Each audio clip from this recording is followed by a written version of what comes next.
Good morning. This is the morning meeting. I'm Mark Halperin, along with Dan and Sean. We take you a trip around the world from Washington to Istanbul and back or something. Thank you for joining. Gentlemen, good morning. Happy Friday. Sean, personally, what are you doing this weekend that you're looking forward to? Well, I'm not sure if it's made ESPN yet, but both the Alexandria Rec 14-year-old team will be playing in the championship, as well as the CYO girls 8th grade. So big championship Break a weekend. leg. Are those both tomorrow? Both tomorrow, one in midday, one in the evening. It's a championship weekend here. All right, so we may do a special report tomorrow night. Good luck. That's amazing. Dan, how about you? Some might notice that Dan is in an unusual place today. I am visiting my mother, as all good, sons and daughters should do. So I'm down here in DC.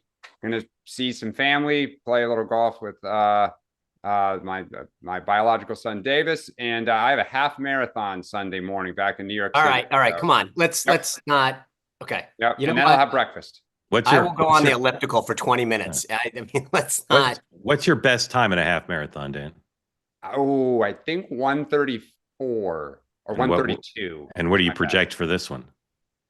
Not 1:32. I'm looking at these differently now that I've started focusing on marathons. So it's more about form than speed. That's exactly it. Yeah. You got to look good. Yeah, you can take the Sean approach, which is my time is I've finished.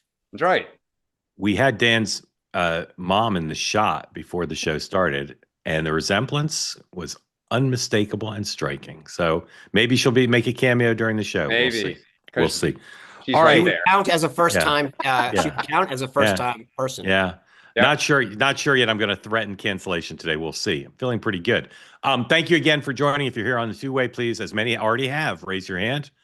We'll get you into the conversation before too long. And if you're watching on X or YouTube, I got to tell you, I try to treat everybody equally, right? That's part of the ethos of this show. There is just so much smack in the chat from MAGA. I don't read it, but I got a long email yesterday from a Democrat, very upset, saying it's hard to be on watching on YouTube because there's so much smack in the chat from Team Red. I just ask you not to do it. Like, that's not what this platform's about. If you want to write negative personal attacks on people, do it someplace else. Don't do it here, because it's just not what we're about. Also, I don't really know why you'd want to do it. Doesn't really make any sense to me. So please cut it out. All right. What's going on today, you might ask? I'll tell you. First of all, let's show Sean the pool. There's two pools today at the White House. There's an in-town pool covering the president while he's in town, and then there's a travel pool that'll cover him as he heads down to Mar-a-Lago. So, Sean, what catches your eye there on the two menus, in town and out of town? So on the in-town pool, obviously you have OAN, that's One America News, as the secondary correspondent. Interestingly enough, for as much crap as the right gets on this new construct, think about this: the official print is the Washington Blade, which is a gay newspaper here in the Washington, D.C. area. So it's just for all of the stuff that the White House Correspondents Association has talked about, the edition, they have no problem with having an openly leftist, print pooler be the person. And then radio is the BBC, which is ironic because it's not from this country. And then new media is the Spectator. So you've got something there on the right. On the out-of-town pool, you've got RSBN, which is Right Side News Broadcasting. Brian Glenn, who was with Real America Voice, started at RSBN, and in the 2016 campaign, they were basically like, they did less commentary at the time, but they were the ones that actually covered every Trump rally. So instead of us having to send a crew there, that was they streamed them live. They streamed everything live. Yeah, it was fantastic. Yeah. And it's a place where a lot of people just want to see Trump events can go. They've added commentary now, but that's the place that gave Brian Glenn the platform initially, who's now at Real America's Voice. Print, Washington Times, NPR, the radio, and then the Daily Signal, which there's something really ironic about this, if I can, just for a second. So the Daily Signal was born out of the Heritage Foundation. I'm a huge fan of it. Rob Bluey's the editor-in-chief. And when Corinne Jean-Pierre came into the White House, she stripped 440 hard passes of independent journalists, including the Daily Signal. And so there's a bit of irony that now they're back able to report from there and now part of that out-of-town pool. All right, so you get to travel on Air Force One down to Florida. All right, what else you might ask? Well, put up the president's schedule today. He's signing executive orders at noon. It's the currently listed closed press. This week, he surprised us a little bit. Some of them stays closed press, but we'll see if they open that up for another mini press conference. And then at 3 o'clock, he's giving a speech at the Justice Department.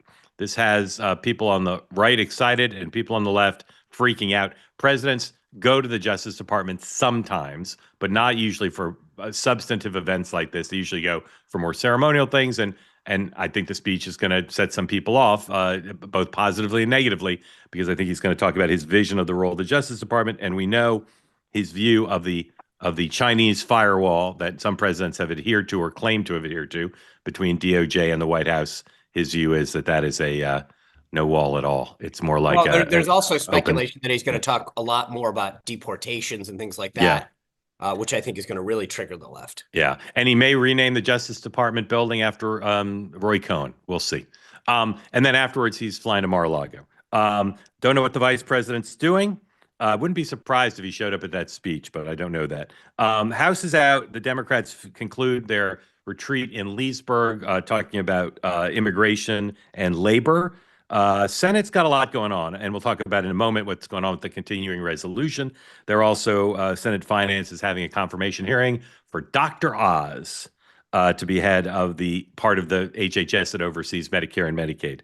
By the way, that's yeah. Centers for Medicaid Services. If you really want to go hunting for where the money is of all of HHS, that's, off the top of my head, I don't know, 2/3, but the real money is there. What's that old Willie thing that if you want to go, why do people rob banks? Because that's where the money is. That's where you're going to see the real action. That was formerly headed by Seema Verma in the first Trump administration, but this is a real place for reform, for efficiencies, things like that. All right. Correct. So lots going on with the Trump administration and some troubles there, but we're going to start with the Democrats. Okay. Chuck Schumer last night said he was going to vote for the continuing resolution. So far as I know, the only two Democrat senators who've said, of the 8 needed, who've said they will, are Schumer and Fetterman. Many who people, including Dan, had listed as possible votes for it, have now come out publicly and said they won't. So I'm not sure there's going to not be a shutdown, if I may use a double negative, because I don't see the 8 votes. We'll get to that in a second. Let's talk about Chuck Schumer. He is taking a lot of heat from the left here. 109, please. This is a tweet very representative of what the House wing of the party and the progressive wing of the party are saying now about Chuck Schumer. This is AOC's chief of staff. In a political economy that requires attention and friction, we are passing up a huge opportunity to fight an unpopular president and his billionaire buddy. No one knows what we stand for, and that will continue. Big fat L for lose or loss or maybe loser. Similar tweets from not just the left of the party, but from more of the center left, I'd say, Susan Rice and Neera Tanden, 2 of Joe Biden's top domestic policy advisors, both also went on X and slammed Chuck Schumer without any hesitation, saying that he blew it. Now, we talked yesterday about this. Some are saying it's fine where he ended up, but he didn't play his weak hand well. Others are saying he should have found some way to get some concession for doing this. Dan, is Chuck Schumer getting a bad rap? No, because this is completely of his own making. I mentioned this a week ago, and I put it on X, I think, at the end of last week. What were we trying to achieve? What was victory? What had we done for the last couple of weeks to lay the groundwork with the base, to set their expectations, to try to condition something that we could get, that we could achieve a little bit of a pound of flesh? It was nothing. In fact, Chuck Schumer was privately telling both his own members and anyone in Washington, including those in the press, that this was a terrible mistake, that the politics were terrible. And then in the public eye, he and Hakeem Jeffries were kind of saying, we're silent. And then they started saying, like, they don't have the votes and we're going to dig in. And it was terrible. Like, they were basically in private laying the groundwork to throw the towel in while getting the base's hope up. And somehow they thought that they were going to be able to kind of split the difference. And the base was going to say, okay, well, at least you kind of gave some effort. And so I mean, that tweet summarizes everything. The base is angry. They want us to confront people, but they don't know why we're doing it and what we want. And that has to be squared. Sean. You know, the thing is that you know, to echo what Dan said, what was bad was you stood strong Thursday night and then woke up and caved the next day. It looked pathetic. And in fact, it probably emboldened folks on the right to see this is exactly what we want to do. Take these guys on. They'll fold like cheap suits. It really made Chuck Schumer look weak and lacking any kind of strategy, which I think is the problem. As I put out on X this morning, they are dedicating a full hour of arts and crafts today at the Democratic retreat to make paddles to express their displeasure. The bottom line is he didn't have a strategy, and the one he executed really took them back a step. And I get why they're pissed. I would be too. I'm actually pissed at how pathetic it was. Yeah. So for the second, Mark, is the political world is changing, and Schumer is still unsure how to play it. He was unsure in November. He was unsure in January, and here we are in mid-March. He doesn't know what to do. And that's his problem. And nor does Jeffries, but Jeffries, you know, the House you speak when spoken to. But also the House, at least he kept his guys together. I mean, Jeffries can say, hey, we all were opposition. Schumer looks like they're like, dude, what did you just led us to slaughter? Yeah. So for the second week in a row, because last week was the president's speech to Congress that the Democrats messed up, they've screwed up. They've lost the week badly because of their own errors at a time when President Trump has myriad weaknesses. You read the Wall Street Journal editorial page again. We'll get to this in a minute. Any day this week, President Trump's party is divided, but those divisions are being papered over by unity in Congress for the most part amongst Republicans, and this screw up by the Democrats that's manifest of their divisions and their lack of certainty, to say the least. Sorry, about how to go forward. Go ahead, Sean. But see, the bigger point is part of this within these, you know, the House conference and the Democratic caucus is when the leaders stand up on those weekly meetings, they try to get people fired up. And so Mike Johnson's going to go to his team next week and see, or when they get back, say, guys, look at what happened. We stood together, we stood firm, and they folded. This is what teamwork's. I mean, like, this is what gets you going and motivated. And it's not just the votes themselves, it's the psychology of, hey, we're on the ascent. We're moving forward. 100%. And that's a big deal. Yeah. As Haley Barbour says, in politics, good gets better and bad gets worse. And the Republicans now are so psyched up. And even though you guys both think Schumer, this was of his own making, we know last week the problems at the president's speech were of the Democrats' own making. Republicans can say we're forcing them into this because we're putting our boot on their neck, and that's forcing them to mistakes. So the two larger manifestations of this division. First, the group the third way, which is a center right, center left Democratic group that derives from the Democratic Leadership Council wing of the party, the Bill Clinton wing of the party. They are doing a new study, a lot of polling. They announced today, put up 108, please. And they're urging Democrats to focus on not having fights where their party position is unpopular, shuttering USAID, using government power to attack political opponents, firing indiscriminately, degrading the civil service, releasing J6ers, or blaming Ukraine for the Russian invasion. All are a combination of unwise, unethical, illegal, or unconstitutional. But none resonate much with key voters. So they're saying these things, we think these things are horrible, like every Democrat does. Put it back up, please. But we shouldn't be talking about them. Dan, is the third way right, that even though the party is entirely fired up and united around these issues, they just shouldn't talk about them? They should focus on the economy and the impact on voters that voters care about? Look, they should talk about them, but they're secondary issues. We go back to the 2024 election. The big things are the big things. Harris was talking about issues that voters kept saying over and over again in the polls were not their top concerns. What are we talking about right now? The big mistake last week, Trump has problems with inflation. He has problems on the economy. Poll after poll are showing it. Instead, you know, Al Green got up there, and what did he scream about? A mandate. You don't have a mandate. Okay, no one's going to bed at night whether Trump has a mandate or not. It's the prices of their goods and services, the safety of their communities. We need to first and foremost address what is important to voters. And then, just like Trump didn't often, sometimes he did, lead with J6ers, lead with revenge and grievance.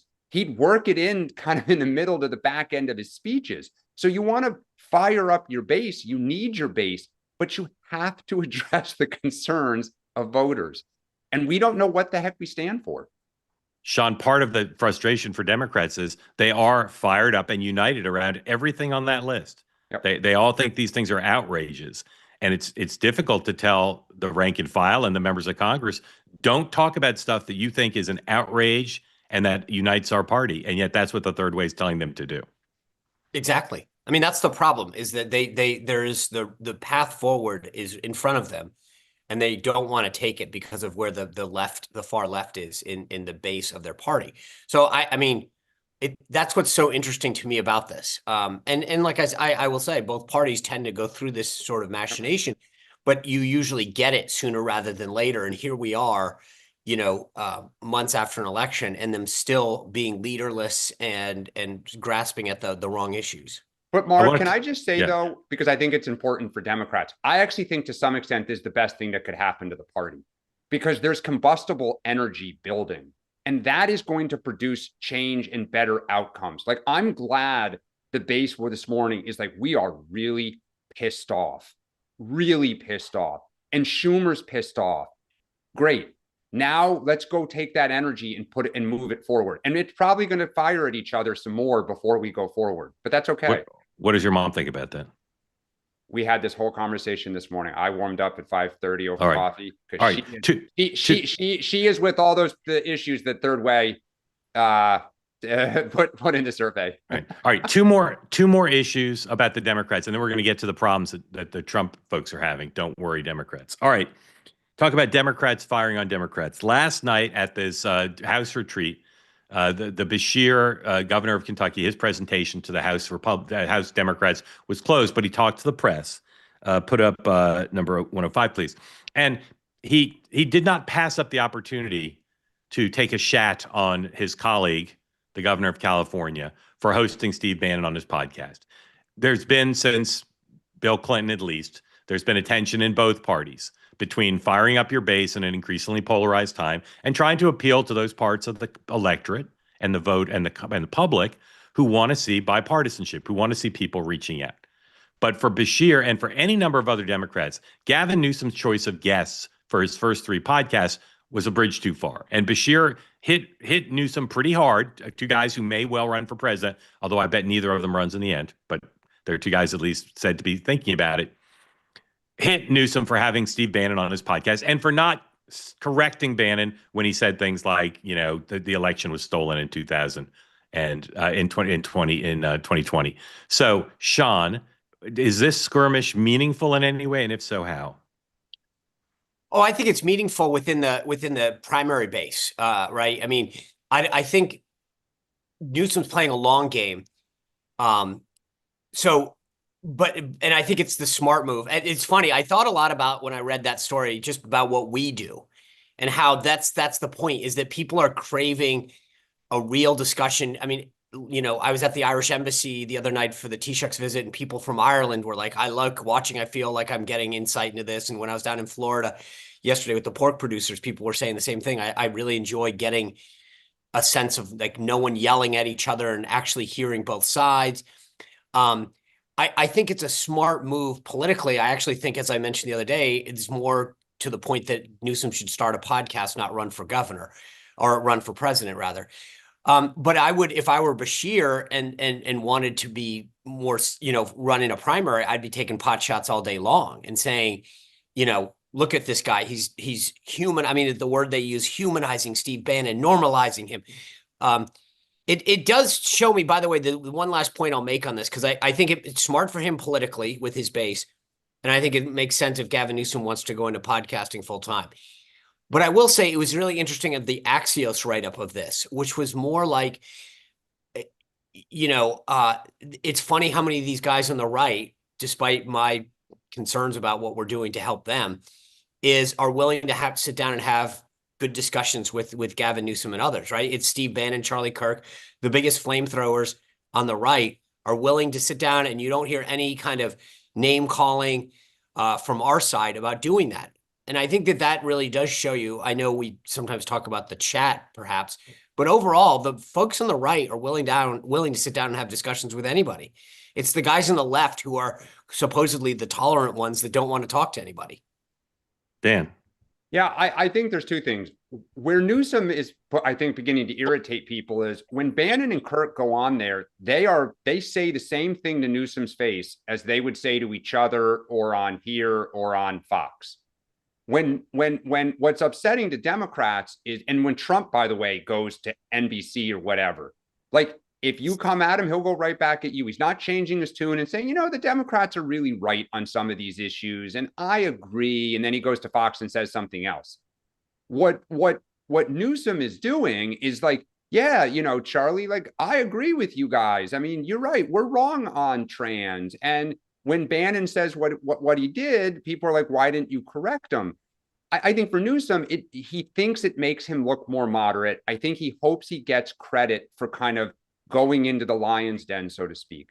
But I said this originally. Or technically inviting lions into his den. into his den. The issue for Newsom now is how does he handle the progressive attacks? Because you knew they were coming on trans or whatever. Brashear did not just criticize, by the way, that Newsom did not correct Bannon about J6 and why is he giving credence to a guy who, in his telling, doesn't tell the truth a lot. He took a shot at Newsom on trans, and he said in Kentucky, we have local laws and the high school sports association that deals with this. And he said, we have one trans athlete in Kentucky that wanted to start a field hockey team so that she could make friends. And this is what Brashear said. Isn't that a heartwarming thing? So for Brashear, for whom the base is a little distrustful because he's a moderate governor from Kentucky, this is really smart. Like hitting him from the left, and especially from the left, run again. I have to say, Sean, I don't think I've ever disagreed with you more about anything, except the time you kicked me out of an event, which is when you were RNC communications director, which is somebody holds a grudge. I think no, just referencing a blast from the past, nostalgic reminiscence. I think this is horrible for Newsom, at least so far. He's being vilified by the left for platforming people who the left considers to be, I mean, his third guest is Michael Savage, right? Yeah. I mean, he's platforming people who are anathema to the left, and the right By the is way, making... I have a feeling that conversation's not going to go the same as the first two. Right. Well, probably not. But also, he's being mocked by the right. Charlie Kirk took the opportunity after being graciously welcomed on Gavin Newsom's podcast to mock him and say he's totally cynical and he took his trans position purely because he wants to run for president. So I don't get the politics of this at all. Maybe I'm missing it. Maybe longer term it'll work out. But I think it's bringing in no one, and it's alienating. If he hosted George Bush or Mitt Romney or Liz Cheney or John Danforth, I could see him finding a constituency. But he's hosting people who are just outside the pale for the left and who aren't going to give him any credit on the right. You know what, Wait, Mark? so which part do you disagree with me on, though? I just want to be clear. You said this was great politics for Newsom. I think it's horrible. No. If he wants to set up a podcast, I'm sorry. No. It's if Newsom wants to run, I think he's going to get killed in the primary for this. I think this is a horrible political move for him. This is why Bashir's taking advantage of it, because I think in a Democratic primary, I would attack him and say, you sat down and mainstream Steve Bannon. Did I mishear? Hold on. Didn't Sean say this was great politics? Did I misunderstand? No. So okay, I'm not trying to accuse you of. I'm blaming myself. No. I wasted a lot of the show saying we disagree. But I thought you said it was back in a minute. But I will say this just so I'm clear, because there must be confusion. I think it's great politics for Bashir. It helps him in a Democratic primary. I think this is short-sighted for Newsom because he'll get killed in a Democratic primary for hanging out with these people. I mean, I could even attack him for that. I think the only thing Newsom says that is positive is we are talking about Gavin Newsom in the spring of 2025. Right. And that I think was his goal, but it was clumsy and just buffoonish. At best. All right, we got a ton to get to, and I don't want to use up all the time because we also have a lot of hands up. So let me try to go quick here. Dan, really quick. Who are the 6 Democrats besides Schumer and Fetterman who are going to vote for closure for the CR? It'll be older members that have been there for a while. Name them. Shaheen? I don't know who they are, but I trust Schumer will find them. Okay. All right.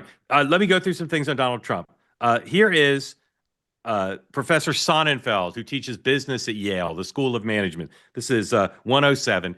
He is often derided by the right as just being a liberal masquerading as a neutral person, but he does have extremely close contact with America's top CEOs. And here's what he had to say about what they think about what's going on in the Trump administration on its economic policies, in particular right now. 107, please.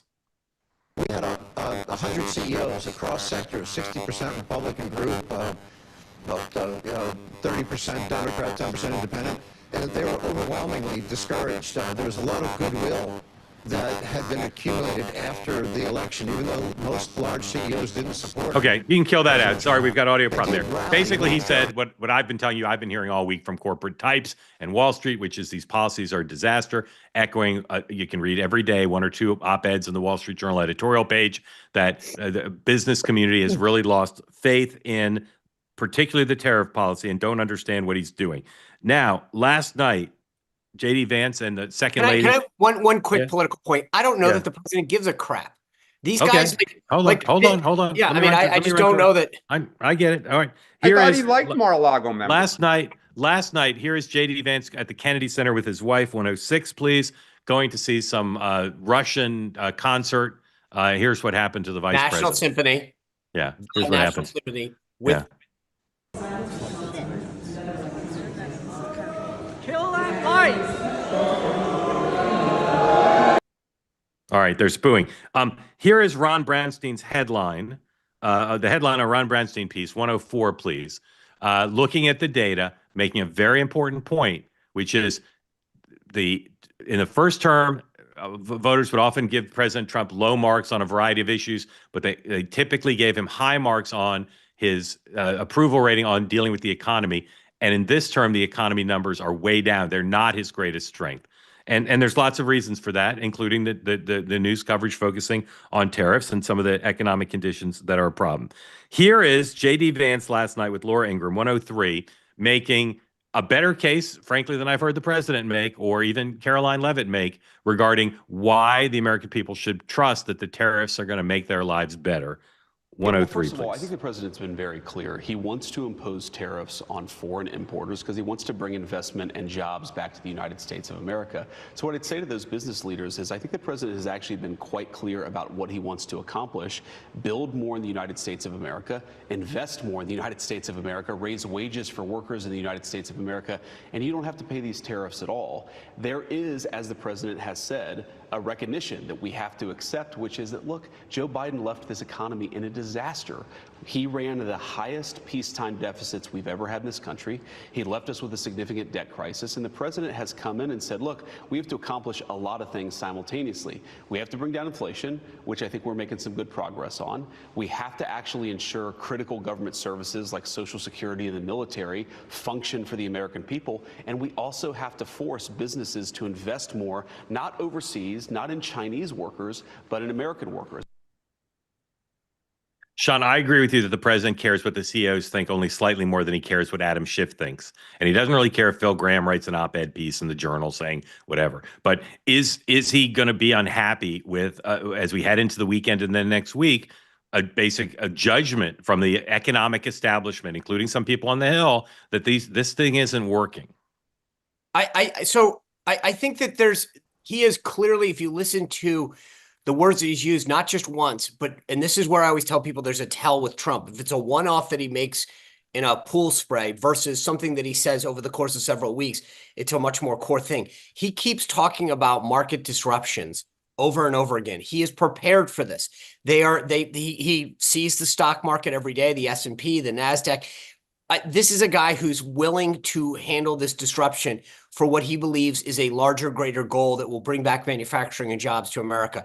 And everybody who thinks that he cares about a one-day market correction is just missing the point about what's happening here. So I think what he cares about more are the farmers and ranchers and the people I was with yesterday, the pork producers. He's listening to them a lot more, who I think are willing to who want a long-term solution to this stuff, meaning that they're tired of not getting market access. They're tired of the excuses, and they're willing to let a president fight for them because they feel betrayed in the past. So I don't think the business leaders, I think they're kind of like tech leaders these days, which is, you want to be with me, great. But you know, if you listen to that clip that we didn't hear the extent of it, like they think one trip to Mar-a-Lago and they're back in the fold. I don't think he really cares what they think. He and it is buttressed by his team, Lutnick, Bessett, Hassett, etc., believes that he is on the right path to get this country investment, jobs brought back home. And one last point, just as a point of correction, it was the National Symphony Orchestra, our National Symphony Orchestra, with a guest composer last night. So just to make sure they're playing Russian music, I think. It was a Russian composer, two Russian composers, guest composers. It was our National Symphony. So it wasn't. Yes, sir. I didn't mean to. And by the way, JD's in the Midwest today, just as a side. What's he doing there? He's doing I think it's some kind of tour of companies, manufacturing companies. Really? I thought that was next. I thought that was next week. I know he's in the Midwest today. I thought that there's some kind of. I thought that tour was next week. I thought it was like Tuesday. All right. Well, we'll look into that for the West Coast update. Dan, I know you're not exactly where Sean is on this, but is there a pressure point you see that you think might cause them to change course, particularly on tariffs? Yeah, all the things that Sean just said, I think are pressure points. Look, you can say Trump, and look, the market moves up and down every day. So you don't, just like the Kamala crash was a joke and, you know, a one-day movement. What you look for are trend lines. And it's not just like Democratic business people or Democratic members of Congress saying like, we have concerns and this is potentially a problem. It is a lot of very, very friendly people to Trump. It is Republican members of Congress hearing from people locally. I go back to the business community wants certainty. They want clarity. They're getting neither. You look at JD Vance's interview, like that was comical how much he contradicted himself. The economy they inherited was like sluggish. It was not like 2020 when Joe Biden inherited the things that collapsed under COVID, or 2009 when Barack Obama had the financial crisis. The deficit in debts, like there's a lot of Republicans that have contributed to it. Inflation was probably the number one thing that got Trump elected. What does tariffs do? It causes inflation. Prices are going to go up. Now, you can argue workers, if somebody brings a factory back or something in a year from now or whatever, that is good. And it is. I'm not belittling that. But the idea that Trump ran on, things are absolutely horrible. I have to blow the entire system up. We're going to have a year or two of inflation and real pain. Boy, did he said the complete opposite. It's easy. I'll do it immediately. I did it once. Everybody will be okay. Everything will be okay. Because that's how he always talks. And I think he believes that. But that's not what you're saying, Sean. What you guys are saying is we're going to go through some real pain. That is what you guys are all telegraphing. Disruption. Oh, okay. You can put lipstick with disruption on it. Disruptive pain. It's disruptive pain. It's disruptive pain. I mean, we're already seeing disruption. You're already seeing disruption from ag producers who export in the Midwest. You're seeing disruption from businesses who don't know whether to invest. You're seeing I don't doubt that, but I think the difference 401ks. Right. And I think where at least, and here's the fair, just to be fair, if we get to August, September this year, or even a little further, and things are not going well, investments not coming home, I think you had a fair point. Yep. But the people that when I ask I don't just do this in a vacuum where I kind of just spew out, but when I have a conversation with these folks, whether it's, a retail operator who's getting products in, or yesterday when I was with the pork producers, and I said, okay, guys, let me ask you a question. How are these policies affecting you? Do you think it's okay? The answer I get is if it results in a long-term benefit to us, meaning we get more market access, prices go down, people are willing to do that. And if it doesn't get there, I'm with you. Right. But at some point, it doesn't just happen because you snap your finger. Right. But let me give you two data points that I think are not disputable. Number one, no one outside the administration who's a serious economic person thinks this is going to work. No one. They may be wrong, but no one does. And that's just a fact.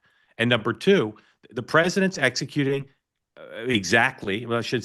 largely what he said he would. And if you said he's executing what he said he would, and he has Scott Bessent, and he has Lutnick, and he has Hassett. Hassan, thank you. He's got three guys with tons of credibility, two at least with tons of credibility with the markets, right? And they're all saying, no, these guys don't know what they're talking about. These guys are pursuing a failed policy that's doomed.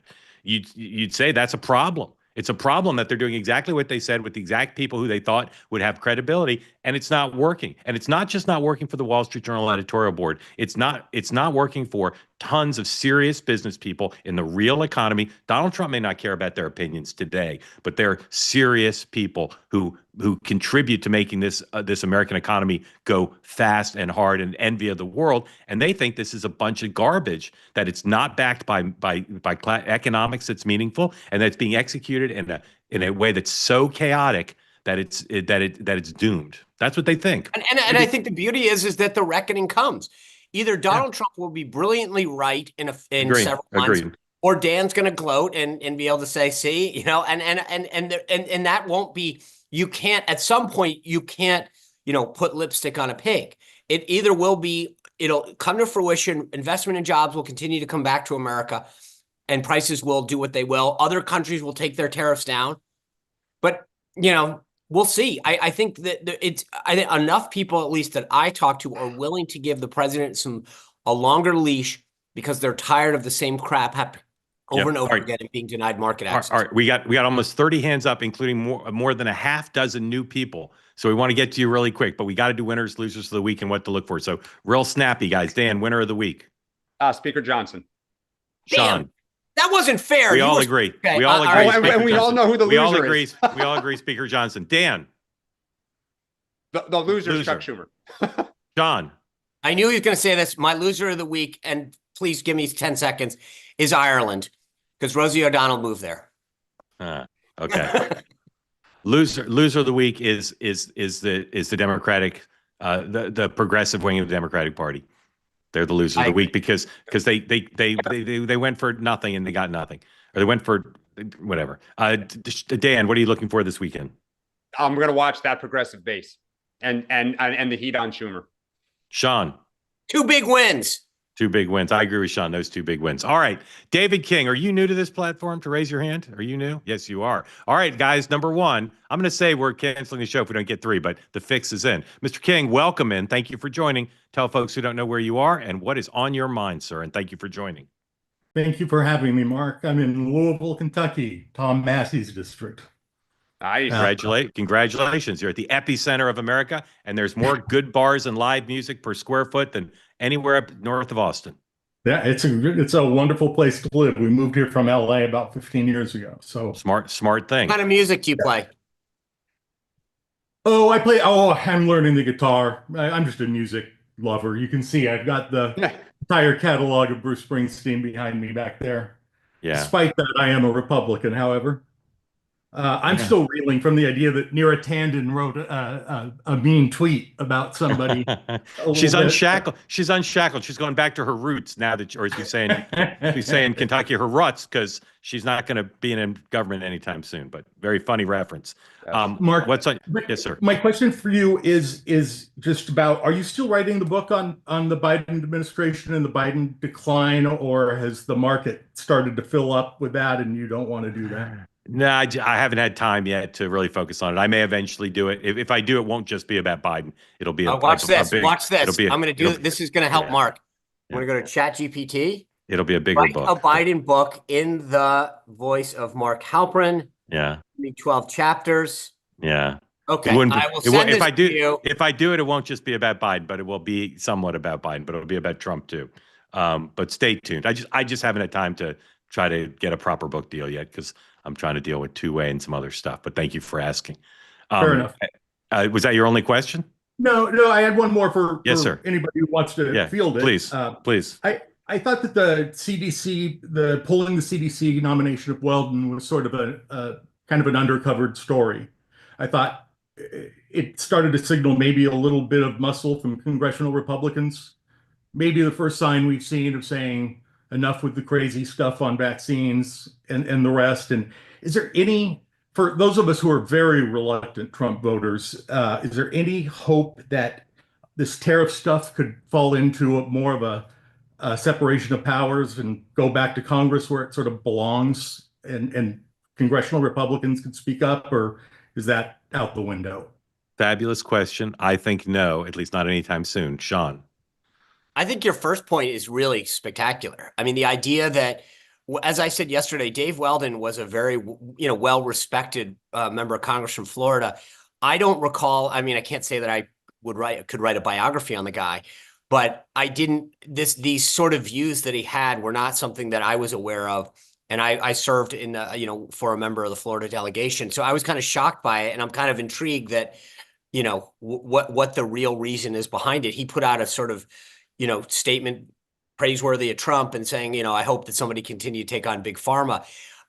I was actually taken back because I do look at this as a win for big pharma, and I'm shocked that, again, more to your point, Dave, that like I was actually like, where's the reporting on this? What really happened? Like, is there something that we didn't see? Because, like I said, this is not part of Dave Weldon's narrative. He was not like an anti-vaxxer while he served in Congress. So I'm intrigued by it, and I think I'm glad you brought this up. On the second one, the answer is no, at least not for now. I mean, Congress, look, even when I did trade work back in the Bush administration, there's always a couple trade hawks that will argue constitutionally that they have technically, constitutionally, trade is supposed to evolve out of, the legislative branch.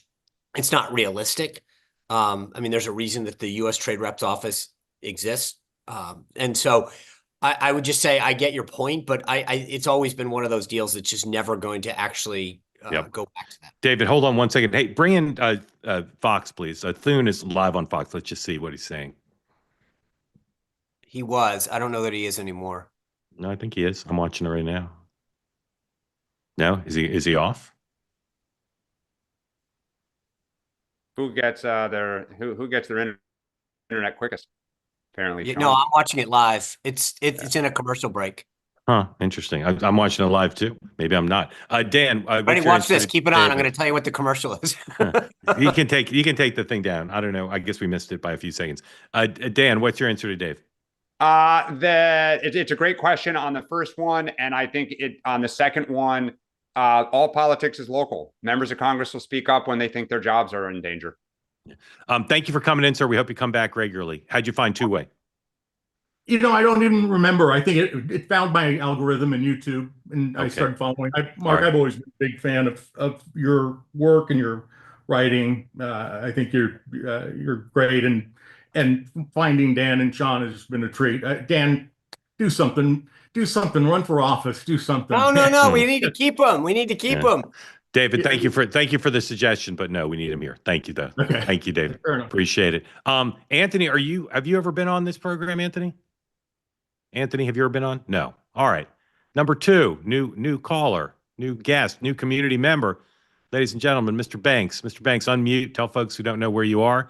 Thank you for being part of Two-Way. I'm in Blythewood, South Carolina. Thank you for your program. I wanted to first say that I support the president's tariff policy. I'm a little disappointed so many people don't. But I want to first say that I'm supporting it by apologizing to Dan and his party. I was a free global trade person, as every Republican was during the 90s. I'm from a small town in Mount Carmel, South Carolina, and there are towns that you've never heard of in County Saluda, Star Iva, Abbeville, Greenwood. They mean nothing to you, but every one of those towns had a textile mill, or 2 or 3 textile mills, where a person, not like myself, I'm in the credentialed class, I've got a master's degree, but there were a bunch of people who were able to graduate from high school on Friday and go to work on Monday at a textile mill where their father was employed. And they could have a 3-bedroom house and a car and support themselves and their families, and that was destroyed. So I want to apologize to Richard Gephardt, who was a strong protectionist back in those days. And I was against him and thought he was wrong, just supporting unions. But while his motivations weren't my motivations, the reality is he was more right about his policy for the people where I'm from than I was. So I want to make that statement. And I really don't have a question per se, other than I appreciate your perspective, Sean, is that this has to be given an opportunity to work.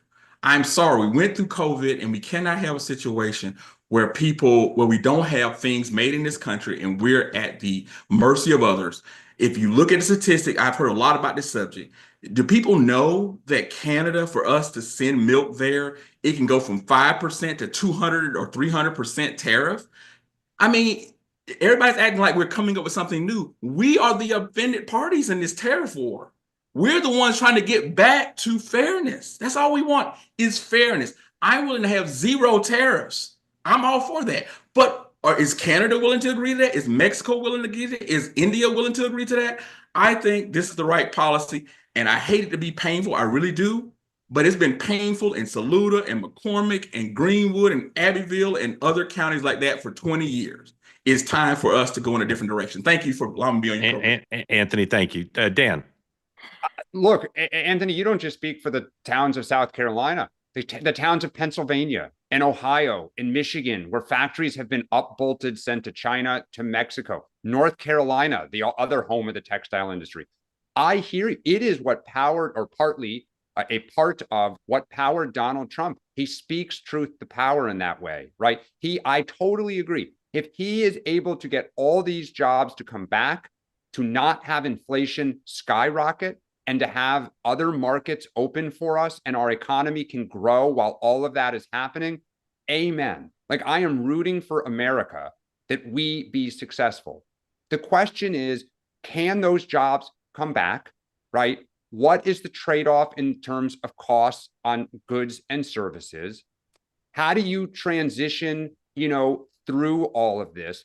Those are it's really a question of, can you do all of that? But I completely hear you that it is right and appropriate to fight for these towns and for Americans that have seen their jobs go overseas. I mean, I've said this story before, when I lobbied on trade on behalf of free trade deals, one of our talking points was 67% of Americans benefit from free trade. It was a U.S. Chamber of Commerce statistics. You know what, in my stomach I cringed at? 33% did not. That's a lot of Americans. Well, I agree Sean. with that. Do it. Go ahead. Go. No, you go, Mr. Banks. Go ahead. I was just going to say, I appreciate that, Dan. If this will appeal to Democrats, this is how I would try to sell it to them.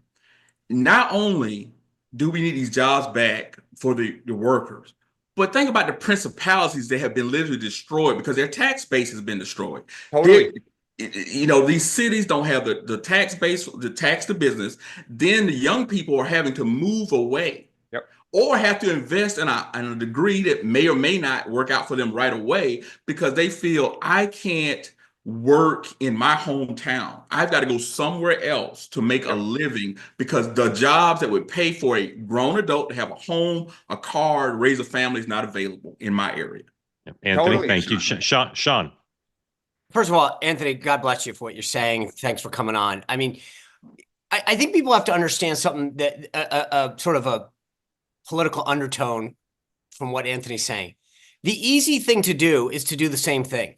I mean, if Donald Trump wants his poll numbers to go up, just keep kicking the can down the road. Do the same damn thing. Tell everyone you can't fix it. Tell everyone that's the way it's supposed to be and we can't do anything.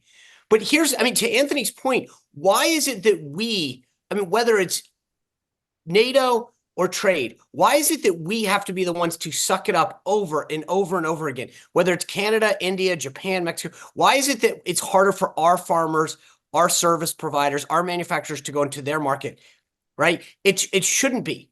If you want access to the U.S. market, make it reciprocal. We're not asking for anything more than fairness. It's not free trade when it costs us more. No one would do this. If you went out to dinner every single night and someone said, okay, the bill came, I'll pay, 70%, you pay 30%, over and over again. If somebody said, hey, at some point we might want to reconfigure this deal, you don't go, you're being so unfair to me. We're the ones getting screwed over and over again. And the political easy thing to do for Donald Trump would be to do the same thing over and over again and continue the same bipartisan excuses that have allowed people to do this for decades. So that's number one. Number two, I think it's ridiculous, as Anthony pointed out, that after COVID, we did nothing to bring manufacturing and PPE back to here. How many more pandemics are we going to suffer through before we look at China, who sent a disease to us and then said, please, sir, may I have another when it came to our PPE and our pharmaceuticals? That's insane. Yeah, but So- Sean, that wasn't because we wanted they made No, it. no, but we did nothing afterwards to learn our lesson.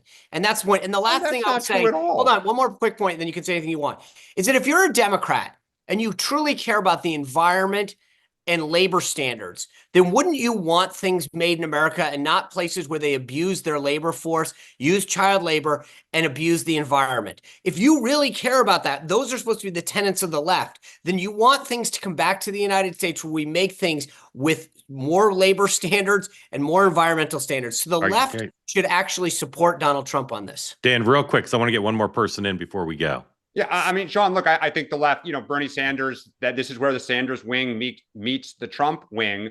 And Democrats would be a huge mistake if we root against America. We want, Sean, in an ideal world, yes. The question is it possible to get all of this back without basically shocking hyperinflation and harming the U.S. economy? That's the issue, right? Yeah. Anthony, thank you for coming in. Appreciate it. All right, another new person, Sandy. Sandy, tell folks who don't know where you are. Again, Anthony, thank you. And what's on your mind? Thank you for coming on. I'm from Collingswood, New Jersey, and I'm an independent. And I'm going back to the beginning of the discussion on what can Democrats do, well, this goes for Republicans as well, to distinguish themselves or have something to platform on. And my question is, why don't they endorse open primaries? I know it's a state thing, but if they would talk about it in general terms and electoral reform, mainly open primaries, because it was the Democratic Party here in New Jersey, it's a legislative thing here in New Jersey. So the chances of that happening, we've been trying for. You're saying why don't they talk about it because it would be popular, or why don't they talk about it because it would be right? Well, I think you would get the independents. I mean, there's like okay. All right, good question. Good question, Sean. Why don't more politicians support that? Well, because the base hates it. I don't want open primaries. I don't want a squish representing me. I want someone who's going to fight for conservative values. And I mean, in Virginia, we went from conventions, and then a lot of people in the party said that we're getting unelectable people, so we pushed to primaries.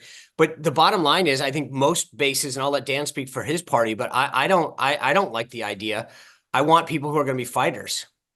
Dan. Yeah, I agree with Sean. The base. Sandy, thank you. So AOC just put out an email to her political list saying, call your senators and say to vote no on the CR. So she's not stopping. Hey, you think she primaries Schumer? I was just going to say. A lot of talk. I don't think so. There is a lot of talk, but I don't think she will. All right, let's roll the dice and not, because we can't go over today for a variety of reasons. But Matt, welcome in. Tell folks who don't know where you are and what's on your mind, please. It's musician day, guitar day. It is guitar day. It looks a lot better hanging on my wall than it does whenever I play it. So calling in from central Louisiana in Alexandria, Louisiana. Welcome in, sir. Thank you for joining. What's on your mind?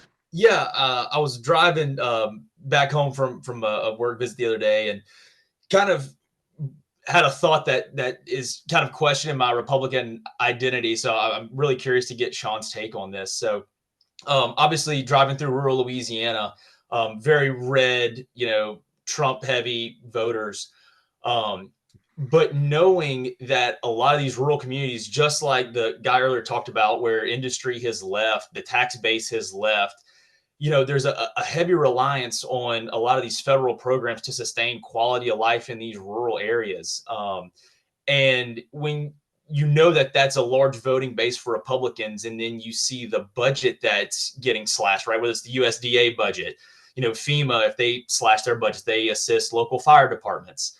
And knowing that a lot of those decisions is coming from that new tech right, the people who are in the Austins now, and, the people who are traditionally from LA, but are now moving to they're not moving to rural parts of the country, right? They're moving to more Republican parts of the country, which aren't always the same thing. So I'm just trying to square that in my head and kind of see how we can move forward as a party without forgetting about our rural Republicans. Matt, great question. I'll point out that your state has the two top officials in the House, so hopefully they won't desert you. But real quick, thank you for that. Real quick, Sean, and then Dan. I mean, so there's 2 points that I would make. One is, I more and more you're seeing people migrate to these places. So I wish we had more time for you to distinguish geographically what you're driving at, because I mean, I see, especially post-COVID, people really wanting to go to places that are more rural, Idaho, Montana, South Dakota, places. They're in fact gentrifying and driving up the prices because of that. The second point, I would just say is, a lot of what's happening, as whether it's the Department of Education and FEMA, is talking about block granting and sending money to the states instead of putting the government in. I still think that's actually beneficial to local institutions, because they're now not having to deal with the cumbersome, regulatory efforts that Washington, D.C. creates. So anyway. Agree Dan, completely. Go ahead. Dan, real quick, and then we'll give Matt one last word. Look, Matt, it's the $1 million question. Trump is essentially kind of starting to try to blow up the economy and blow up the government at the same time. It's no guts, no glory. If he's successful, he'll be historic. And if he's a failure, he'll be historic for the wrong reason. Matt, thank you. Very grateful to you. Thanks for coming on. Guys. Appreciate it. All right, Dan, we hope you have a great weekend with your mom and your family. Sean, we hope you go 2 for 2 and tell us remind people about your special guest tonight on your program at 6. Caroline Levitt. And I think we're going to make some news. Excellent. All right, we'll look forward to that. A couple things to tell you about. Tonight, 6 o'clock Eastern time on Two-Way Tonight, special episode. We're going to show you the episode of Table 17 we recorded earlier this week at the Olive Tree Cafe above the Comedy Cellar. Senator Bob Kerrey is our guest, comedian blanking now. Sherrod Small, a comedian, and our great house band. So Michael Moynihan, Noam Dworman, it's a great group. And we're looking forward to having you see it. I know some of you watched it live and didn't love the production quality, had a little bit of a technical difficulty on the stream, but the audience in person loved it, and you'll love it too. So I hope you'll tune in tonight, 6 o'clock, to watch special edition of Two-Way Tonight, where we'll show you the first episode of Table 17. It's like a late night show. You got the band. It is like a late night show. There's some political talk, obviously, but you're going to see, for those of you who continue to tell me Two-Way is all about politics, and we'll always have a lot of politics here, you're going to see us starting to transition away from doing just shows about politics, and you're going to see we're doing a fashion show. Exactly, lots of new shows about lots of different things, and so please watch tonight. And then next Monday, in addition to our program being back in Two-Way Tonight, don't forget, it's an opportunity for the Two-Way community to spend time with the sponsor of Two-Way Tonight, David Bonson. David and I will be talking to you about the markets, what's going on in the markets, what's likely to happen next, what you should do about your investments. March 17th, 5 p.m. Eastern time. That's Monday, right? March 17th. It's St. Patrick's Day. 5 p.m. Yep. Yeah.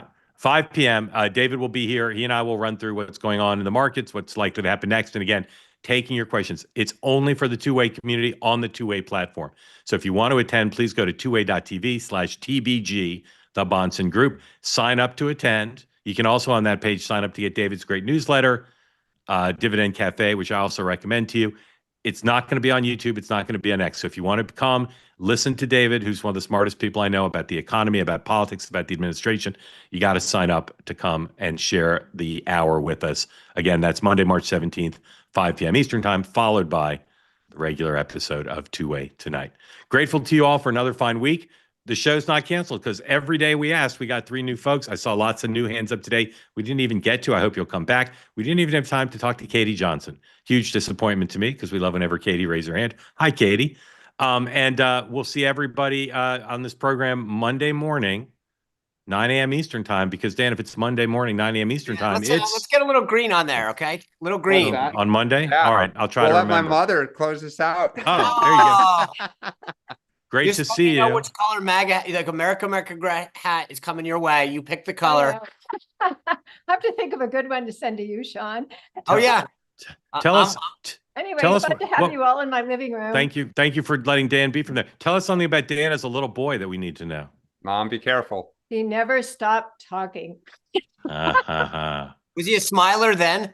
Oh yeah, he got put in the hall all the time for talking too much, as did his sisters. So yeah, it's a great All right. asset now. Clip that Bye. off because that's going on next. Thank you again for hosting, Dan. Thank you all for watching. We'll see you at 6 o'clock for a special edition of Two Way Tonight, Table 17. Have a great weekend. Bye-bye, everybody.